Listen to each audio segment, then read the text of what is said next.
आगे बढ़ते हैं और बात करते हैं 100 करोड़ की फिरौती के पीछे जो साजिश रची गई थी वो क्या रही थी। तो ये बहुचर्चित किडनैपिंग की बात जो सामने आई थी जिसमें 100 करोड़ की फिरौती मांगी गई थी और ये ड्रामा हुआ, उसमें ट्विस्ट भी आया। पुलिस ये पहले ही साफ कर चुकी है कि संजीव गुप्ता नाम के कारोबारी ने खुद ही अपनी किडनैपिंग का ड्रामा किया था। अब पुलिस ने संजीव गुप्ता के साथ साथ उसकी पत्नी और कुछ रिश्तेदारों को झूठी किडनैपिंग की साजिश रचने के आरोप में गिरफ्तार कर जेल भेज दिया। पुलिस ने इस किडनैपिंग के ड्रामे को लेकर कई और सनसनीखेज खुलासे भी किए हैं। हमारे पास सारी सब कुछ है। अगर हम पे किसी ने मीडिया वाले बोल रहे हैं कि हम पे कर्जा, समाज बता रहा है कर्जा है, किसी का भी कर्जा है तो हमें बताइए तो सही, किसका कर्जा है हमें बताए तो सही प्लीज। हमारे किसी को देना है, हमें किसी को नहीं। ये बहुत बड़ा षड्यंत्र मेरे साथ रच लिया गया है। मेरा संदेश प्लीज, मेरा एक ही संदेश है, मेरे साथ जो भी मेरे पार्टनर्स हैं, जो भी मेरे अपने तहसी है, वो आके मेरे को बचाए। संजीव गुप्ता फिरोजाबाद के बड़े कारोबारी, सारिका गुप्ता संजीव गुप्ता की पत्नी, विकल्प और सागर गुप्ता संजीव गुप्ता के रिश्तेदार। पहले किडनैपिंग और फिर 100 करोड़ की फिरौती की बात झूठी निकली और अब परिवार समेत कारोबारी संजीव गुप्ता सलाखों के पीछे पहुंच गया है। फिरोजाबाद के इस किडनैपिंग केस में ये नया ट्विस्ट है।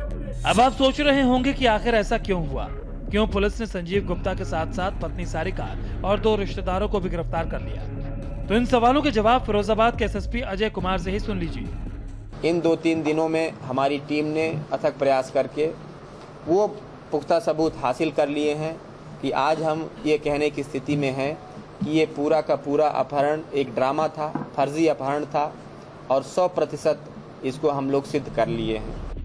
आपको बता दें कि 22 जुलाई को संजीव गुप्ता की गुमशुदगी की रिपोर्ट लिखवाई गई थी। बाद में संजीव की पत्नी सारिका ने अपने फोन पर आए 100 करोड़ की फिरौती के मैसेज को दिखाते हुए इसे किडनैपिंग का मामला बताया था। संजीव गुप्ता फिरोजाबाद के बड़े कारोबारी हैं, सागर रत्ना रेस्टोरेंट और कई कारखानों के पार्टनर हैं। मामला हाई प्रोफाइल था तो पुलिस पर भी काफी दबाव था। पुलिस की अलग अलग टीम संजीव गुप्ता की तलाश में जुट गई। संजीव गुप्ता के फोन पर लगातार नजर रखी जा रही थी। इसी बीच 28 तारीख को संजीव को पानीपत के एक होटल से बरामद कर लिया गया।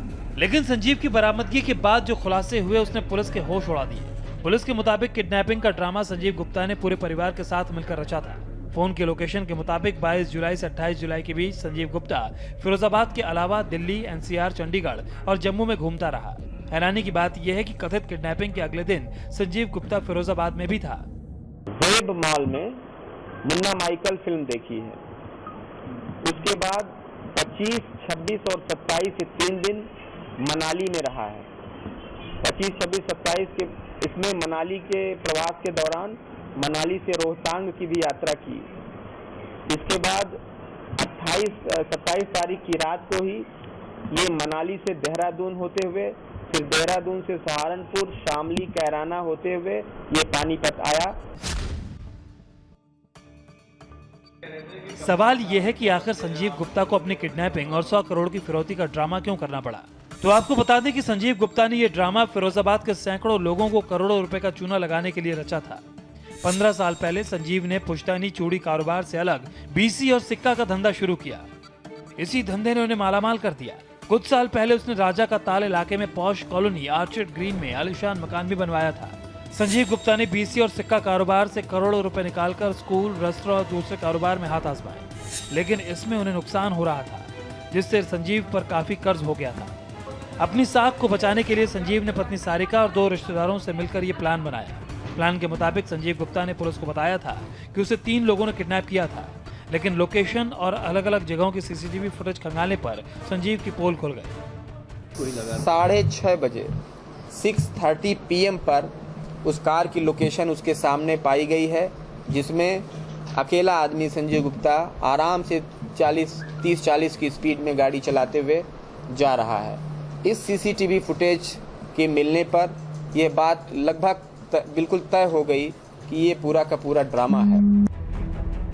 सीसीटीवी फुटेज सामने आने के बाद जब पुलिस ने संजीव से सख्ती से पूछताछ की तो उसने ड्रामे की स्क्रिप्ट पुलिस के सामने उगल दी। इसने बताया कि इसके ऊपर बहुत ज़्यादा इसका रुपया पार्टनरशिप में लगा हुआ है और यह रुपया आम जनता से प्राप्त किया हुआ है।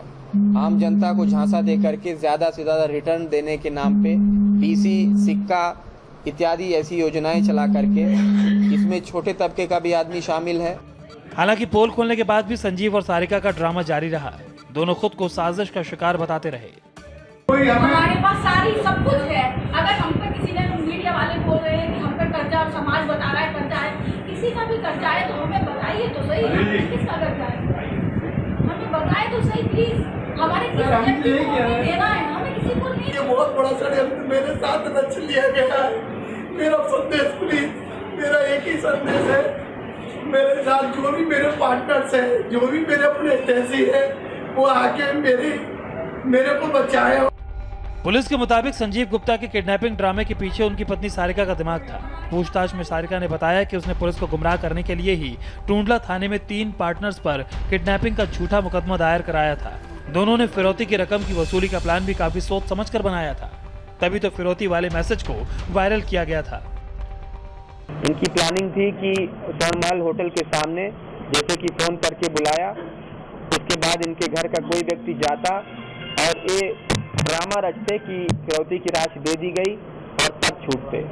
इसी कारण से मैसेज को भी वायरल किया था, जिससे इसके सारे जानने पहचानने वाले, इसके कनेक्ट में रहने वाले लोग जान जाएं कि संजीव गुप्ता से 100 करोड़ की फिरौती ले ली गई है और अब इससे कोई मांगने का हिम्मत नहीं जुटाता।